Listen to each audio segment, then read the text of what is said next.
जासूसी का इतिहास इस सरकार का रहा है। पहले अभी केंद्र सरकार में सुनाई दे रहा है, पहले गुजरात से शुरू हुआ था।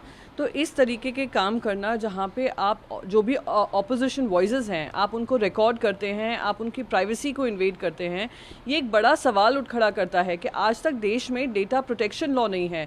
डेटा प्रोटेक्शन लॉ में सर्वेलेंस की बात नहीं है। ये सारे मुद्दे बहुत गंभीर है और मैं मानती हूँ कि इसका सही मायने में डिस्कशन होना चाहिए। इसको नकारने की बजाय केंद्र सरकार को अपनी जो कमियाँ हैं उसको पूरी करने में कार्रवाई करनी चाहिए। मैम, अमित शाह कह रहे हैं कि ये क्रोनोलॉजी आप समझिए, विदेशी कंपनियों के साथ मिलकर के पूरा विपक्ष देश के डेवलपमेंट को डिरेल करने की कोशिश की जाती है।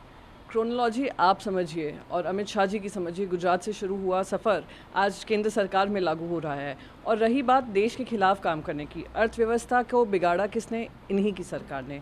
आज देश में भुखमरी है, जॉबलेसनेस है, किसकी वजह से है? इसी सरकार की वजह से है।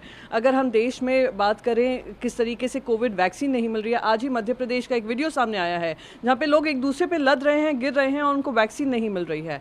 कोविड की कहर जब आ रही थी, जब दूसरी लहर थी, तब आप पूरा इलेक्शन में व्यस्त थे। तो देश के खिलाफ कौन काम कर रहा है आज वो देश की जनता के सामने है। पेट्रोल प्राइस राइज को देख लीजिए आप, गैस डीजल पेट्रोल के प्राइसेस को देख लीजिए, जिसको जीडीपी अब कहा जाता है सही मायने में, उसी से स्पष्ट हो जाएगा कौन है जो देश के खिलाफ काम कर रहे हैं। मैम, प्राइवेसी को लेकर बन गए हैं जिनका कराया जा रहा था इस मीटिंग, जैसे अब आईटी मिनिस्टर बने हैं वैष्णव, उनका प्रहलाद पटेल, इस तरह के मंत्री हैं।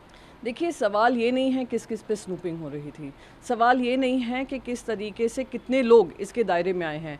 सवाल ये है कि आज देश का कोई भी नागरिक हो, उसके ऊपर केंद्र सरकार क्योंकि सत्ता में है वो स्नूपिंग कर सकती है, वो उनके सारे डेटा को खींचकर अपनी खुद की जासूसी कर सकती है। वो दुर्भाग्यपूर्ण है। और अगर देश में डेटा प्रोटेक्शन लॉ नहीं आता है, डेटा प्रोटेक्शन में सही तरीके से डिस्कशन नहीं होता है, तो जो पिछली सरकारों में होता रहा, जो इन्होंने पेटेंट कर लिया है, वो आने वाली सरकार भी करेंगी। तो ये डेमोक्रेसी के लिए खतरा है और ये सिर्फ पार्टी विशेष नहीं है, ये आने वाले समय में हमारी देश की जो प्रजातंत्र है उसके खिलाफ ये पूरा काम है।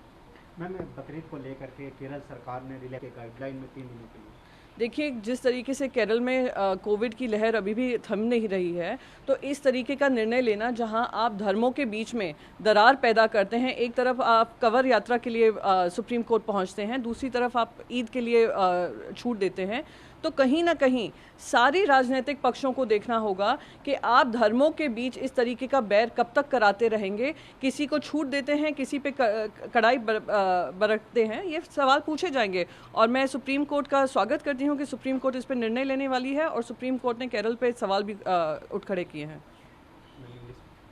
All of this in English.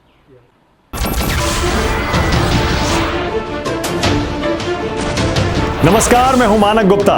अगर आपको हमारा ये वीडियो पसंद आया हो तो इसे लाइक और शेयर जरूर करें और हां, हमें सब्सक्राइब और फॉलो करना ना भूलें ताकि आप देश और दुनिया की कोई खबर मिस ना करें।